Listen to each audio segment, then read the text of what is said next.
जशा शाळेला सुट्ट्या लागल्या आहेत तसं आमच्या गणेशचं चालू आहे की मला जायचं आहे मामाकडे राहायला. तर आज जो दिवस उजाडलाय, आजोबा त्याला घेऊन जाणार आहे. त्याचीच माझी तयारी आहे. त्यांना जाताना स्वयंपाक बनवून म्हणजे जेवण करून जाताना चपाती भाजी वगैरे द्यायची आहे.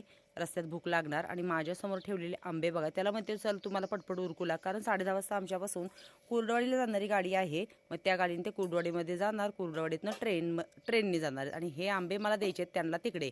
डाळ कांदा बनवणार आहे, त्याचीच तयारी केली. कांदा वगैरे चिरून घेतलाय, पीठ भिजवून झाकून ठेवले. मग त्याला म्हटलं माझा स्वयंपाक होईपर्यंत तू आज शेवट दिवस गायींना बांधायला जायचं. हे बघा त्याचा किती केवढा आनंद झालाय. त्याला डान्स करतोय, त्या गायींबरोबर खेळत असतो. रोजचं त्याचं काम खूप छान असतं. सकाळ संध्याकाळ गायींना बांधायला आम्हाला मदत करणार. तिकडून आला, नाश्ता करायला बसला, तयारी भराभरी करायची आहे. त्याचे पप्पा आले तेवढ्यात. ते आंबे त्यांनी काय केलेत, भरणीत भरलेत. एक आंबा चिरून सगळेजण मस्त त्याचा आनंद घेतायत. गोड आहे का नाही एकामेकाला विचारून. मामा पण इकडे जेवायला बसलेत, सांगतायत. तर मला बिलकुल आंबे खायला आवडत नाहीत. तर काय होईल, गाडीमध्ये कसं पिशव्या इकडे तिकडे गर्दी असणार ठेवण्यात, म्हणून भरणीत भरून मस्त असे सेपमध्ये आंबे दिलेले आहेत. आणि डबा त्यांची बाहेरची तयारी केली आहे. भाजी थंड होण्यासाठी डब्यामध्ये काढून ठेवली आहे.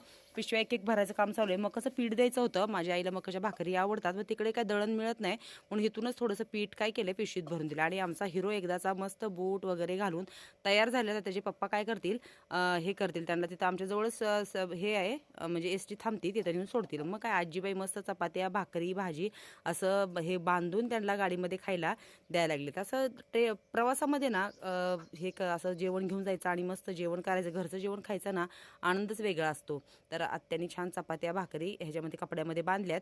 डब्यामध्ये भाजी दिलेली आहे. आणि आमचा गणेश सुट्टीला मामाच्या गावी निघालेला. आता तो एक आहे ना, शाळा चालू होईपर्यंत काही येणार नाही बघा, महिनाभर नाही येणार आहे तो. तर मग हे बघा असा तयार झालाय. त्याच्या मनाला आहे ना एवढा आनंद झाला असेल की खूप दिवस झालं त्याचं चाललेलं होतं की कधी जायचं कधी जायचं. आणि बिचाऱ्या आजोबांना इतका त्रास देत होता की तुमची कामं कधी होणार आहे, तुम्ही मला सोडायला कधी येणार आहेत. मग पप्पा आता स्टॉपवर सोडतील.